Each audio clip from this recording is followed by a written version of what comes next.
প্রিয় সাংবাদিক বন্ধুরা, আমরা আশা রাখব প্রতিশ্রুতি অনুযায়ী উপাচার্য মহোদয় 28 তারিখ ঢাকা বিশ্ববিদ্যালয় সিনেট সভার সিদ্ধান্ত গ্রহণের পর সাংবাদিকদের সামনে প্রকাশ্যে 7 কলেজের সমস্যা সমাধানে নেওয়া সিদ্ধান্ত ও পদক্ষেপগুলো তুলে ধরব। যদি 28 তারিখ কোনো কার্যকর সমাধানের ঘোষণা না আসে, আমরা আগামী 29 এপ্রিল সকাল 11 ঘটিকা এই একই স্থানে সংবাদ সম্মেলন করে পরবর্তী কর্মসূচি আমরা ঘোষণা করব। সবাইকে আবারও অসংখ্য ধন্যবাদ।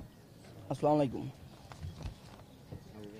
এখন আপনারা একটা বিষয়, সেটা হচ্ছে আপনারা কালকে বলছিলেন যে আপনারা আস্থা রাখতে পারেন নাই তাদের কথার উপরে, কারণ তারা এর আগেও আপনাদেরকে আশ্বাস দিয়েছিল। গতকালকে আসলে আপনারা ভিসিআরের কাছে গেলেন, গিয়ে কথা বললেন, কথা বলার পর আপনাদেরকে কয়েকটা বিষয়, তারা 10টা বিষয় উপস্থাপন করেছে যে এই বিষয়গুলো তারা সমাধানের চেষ্টা করছে, আর কিছু কিছু বিষয় অবশ্যই সময় সাপেক্ষ। তো সেক্ষেত্রে আপনারা মানে কতটুকু তাদের কথার উপরে আসলে আশ্বস্ত হতে পারছেন, এটা একটু ক্লিয়ার করুন। জি, এখানে মাননীয় মনে হয় যে আসলে সমস্যা অচিরেই সমাধান হবে এরকম না। মাননীয় বিসি স্যার যেহেতু প্রক্টর স্যারের মাধ্যমে আমাদের ডেকেছে, তো সেক্ষেত্রে মাননীয় বিসি স্যার আমাদের কাছে একটু সময় নিয়েছে, যেমন 28 তারিখ, সেটা খুব বেশি দূরে না, 2 দিনের মধ্যে সে আমাদের প্রত্যেক কলেজের অধ্যক্ষদের নিয়ে এবং সিনেট মেম্বারদের নিয়ে বসে একটা সিদ্ধান্ত নেবে। এই জন্য এবং কিছু কিছু সমস্যা দেখবেন যে সমস্যার সাথে সাথে কন্ট্রোলারের হাতে দিয়ে দিছে, কিছু কিছু সমস্যার সমাধানের ওখানে দিয়ে দিছে আমাদের। আর কিছু কিছু সমস্যার জন্য স্যারে আসলে অপারগতা প্রকাশ করেছে। সেটা হচ্ছে যেমন কলেজ আলাদা প্রশাসনিক ভবনের জন্য ওখানে স্যারের সময় নিচ্ছে, আলাদা প্রশাসনিক ভবন করবে, কিন্তু সেজন্য সেটা 1-2 মাসে করা সম্ভব না, স্যার এটা বলেছে। এবং কিছু কিছু সমস্যা যেমন আমাদের পরীক্ষা অকৃতকার্য গণহারে, স্যার বলছে হ্যাঁ এটা কন্ট্রোলার হাতে দিয়ে দিচ্ছে, এটা আবার হ্যাঁ সেটা দিয়ে দেওয়া হবে। কিন্তু প্রশাসনিক ভবনের ব্যাপারে যে আমরা দাবি করছিলাম সেটা আংশিকটা আমরা একটু নিয়েছে, যেমন আলাদা একটা সেল করে দিয়েছে আমাদের ওখানে, প্রশাসনিক সেল করে দিয়েছে, যেখানে আমরা এই 7 কলেজের স্টুডেন্টরা যে খবর বা অন্য সব কিছু জানতে পারবো। যেরকম আপনারা পূর্বে দেখেছেন, যে জন্য আমরা মূলত মাঠে নেমেছি। যখনই দেখছি যে আমরা কলেজের প্রশাসনের কাছে আসছি, কলেজের প্রশাসন বলছে এটা ঢাকা ইউনিভার্সিটি প্রশাসনের কাছে, আমাদের কাজ না। আবার দেখা যায় ঢাকা ইউনিভার্সিটি প্রশাসনের কাছে যখন আমরা গেছি, তখন দেখা গেছে যে ঢাকা ইউনিভার্সিটি প্রশাসন বলছে না এটা কলেজের ব্যাপার। তো এখন যেহেতু আমাদের কাছে নির্দিষ্ট একটা স্যারে একটা জায়গা দিয়ে দিছে, আমরা মনে হয় সেখানে যেতে পারবো। আর স্যারের কথার সম্মানার্থে তার আস্থা রেখে শুধুমাত্র 28 তারিখ পর্যন্ত আমাদের শান্তিপূর্ণ কর্মসূচি ঘোষণা করেছে। ইতিমধ্যে শান্তিপূর্ণ কর্মসূচি অব্যাহত থাকবে এবং 28 তারিখে যে ঘোষণা হইলো, 28 তারিখের পরে আমরা 29 তারিখে সংবাদ সম্মেলনের মাধ্যমে জানিয়ে দেব যে আমরা এরপরে আসলে কি করব। স্যারের কথায় কতটুকু সন্তুষ্ট হলাম, কতটুকু আমরা আমাদের দাবি মানলাম, আমাদের পড়ার টেবিল রেখে আমরা যখন মাঠে নামলাম সেটা কতটুকু ফলপ্রসূ হলো, সেটার জন্য আমরা 28 তারিখ পর্যন্ত অপেক্ষা করব। এবং 29 তারিখে আপনাদের সবাইকে আহ্বান করছি সকাল 11টায় এই ঢাকা কলেজ ক্যান্টিনের সামনে আমরা সংবাদ সম্মেলন করব। শান্তিপূর্ণ কর্মসূচিগুলো কি কি? শান্তিপূর্ণ কর্মসূচি হচ্ছে প্রত্যেক কলেজের প্রতিনিধি আছে, আমাদের প্রত্যেক কলেজের প্রতিনিধিরা তাদের কলেজের অন্যান্য সাধারণ শিক্ষার্থীদের নিয়ে তাদের অধ্যক্ষের সাথে দেখা করবে। হ্যাঁ, স্মারকলিপি দিবে, অধ্যক্ষের সাথে দেখা করে স্মারকলিপি দিবে। স্মারকলিপিতে তাদের ব্যক্তিগত কলেজের সমস্যাগুলো তুলে ধরবে, সেগুলোকে সমস্যা স্যারে কি সমাধান দেয় সেটার জন্য আমরা প্রত্যেক কলেজের প্রতিনিধিরা সেটা করতে থাকবে, অব্যাহত থাকবে। এবং কি যদি স্যারে 28 তারিখে সংবাদ সম্মেলনের মধ্যে প্রকাশ্যে যদি আমাদের কোনো আশ্বাস না, আমাদের দাবি মেনে না নেয়, আমরা যে দাবিগুলো করছি সেটা আমাদের সন্তুষ্ট করার জন্য যে দাবি আমরা করেছি আমাদের সন্তুষ্ট না হয়, তাহলে আমরা আন্দোলন কঠোর থেকে কঠোরে যেতে পারি। এখন আরেকটা বিষয় হলো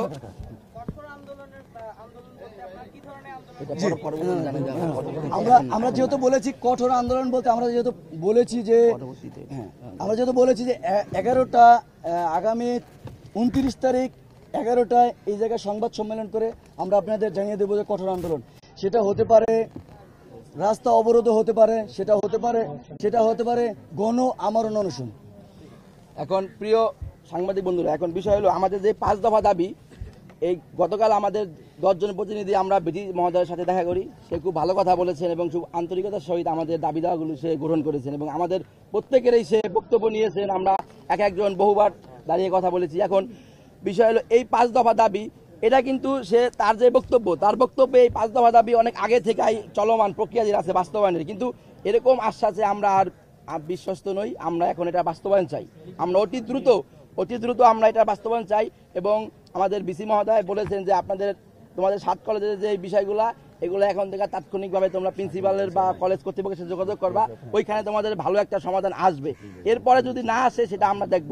এখন আমরা অবশ্যই, সে আমাদের অভিভাবক, আমাদের 7 কলেজের সর্বোচ্চ কর্তৃপক্ষ, সে তার কথায় আমরা অবশ্যই আস্থা বা বিশ্বাস রাখতেই পারি, এটা আমাদের নৈতিক দায়িত্ব। কিন্তু এরকম ভাবে আমরা আর বেশি দিন অপেক্ষা করতে পারবো না।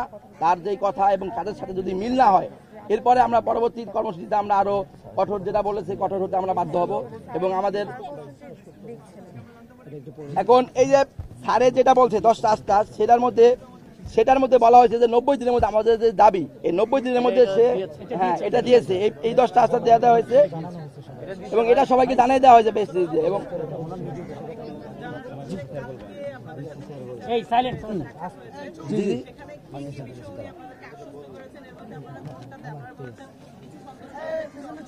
জি জি হ্যাঁ, যেটা আমাদের 5টা দাবির মধ্যে 5টা দাবির পরেও স্যারের কাছে যেহেতু আমরা গিয়েছি, প্রত্যেক সেশনে আলাদা আলাদা যে সমস্যাগুলো ছিল ওগুলো আমরা উত্থাপন করেছি।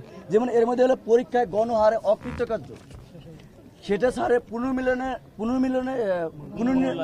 পুনর্নিরীক্ষণের জন্য স্যার আশ্বস্ত করেছে যে এটাকে অবশ্যই দেখা হবে, এটা পুনর্নিরীক্ষণ করে ত্রুটিপূর্ণ যেন রেজাল্ট না হয়, সেটা যেন নির্ভুল রেজাল্ট হয়, সেটার জন্য আশ্বস্ত করেছেন। সেটা অবশ্যই স্যার দেখবে একটা।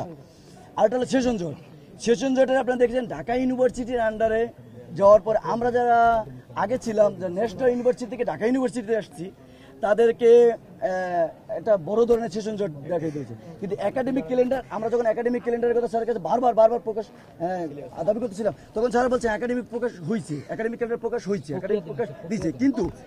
কিন্তু সেটা হচ্ছে যারা ঢাকা ইউনিভার্সিটির আন্ডারে ভর্তি হয়েছে শুধু তাদের জন্য, সেটা ন্যাশনাল থেকে যারা আসে তাদের জন্য এখন হয়নি। তো যেহেতু সেশন জটে আমরা অনেকটা ভুক্তভোগী হয়ে গেছি, সামনে যেন না হয় স্যার সেই ব্যবস্থা করবে, সেটা স্যার বলছে। আর প্রশাসনিক ভবন, আমাদের দাবির মধ্যে আরেকটা স্যার আশ্বস্ত করেছেন যে প্রশাসনিক ভবনের কথা আমরা দাবি জানাইছি এবং আলাদা প্রশাসন।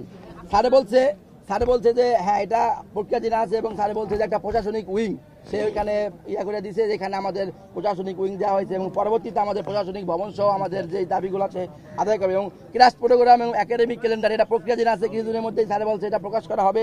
এবং আমাদের আরেকটা দাবি ছিল যে আমাদের রুটিন দেখা যায় পরীক্ষার 1 সপ্তাহ বা 10 দিন আগে প্রকাশ করা হয়, এটা আমরা বলছি যে স্যার এটা মিনিমাম 1 মাস আগে এটা দেওয়া যায় কিনা, স্যার এটাও আমাদের আশ্বস্ত করছেন। এবং স্যারে মোটামুটি সেশন জট নিরসনের ব্যাপারটাও স্যারে খুব ভালোভাবে গ্রহণ করেছেন। এখন আমরা আসলে এই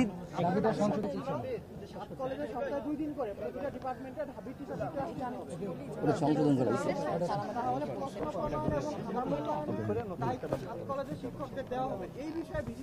এখন ভাই এই বিষয়ে আমাদের সাথে সাথে তেমন কোনো কথা হয় না এবং আমাদের এই দাবিটা মোটামুটি একটা সংশোধন করা হয়েছে। এবং আমাদের এই দাবির পরিপ্রেক্ষিতে মূল যে দাবিটা, সেটা হলো যে আমাদের প্রশ্নপত্র প্রণয়ন এবং আমাদের খাতা মূল্যায়ন, এটা আমাদের শিক্ষকদের দ্বারা করতে হবে। আমরা এটা জোরালোভাবে দাবি জানিয়েছি এবং আমরা বলেছি যে আমাদের যে সিলেবাস এবং প্রশ্নপত্রের মধ্যে আমাদের অসঙ্গতি রয়েছে, যে আমাদের সিলেবাস একটা, কিন্তু সিলেবাসের বাইরেও আমাদের প্রশ্নপত্র প্রণয়ন করা হয়। এই জন্যই মূলত আপনি যেটা বলছেন এই দাবিটা হয়েছিল, কিন্তু এটা মোটামুটি আমরা ক্লিয়ার যে প্রশ্নপত্র প্রণয়ন ঢাকা আমাদের শিক্ষকরাই করে এবং খাতার মূল্যায়ন আমাদের শিক্ষকরাই করে। কাজী নাসির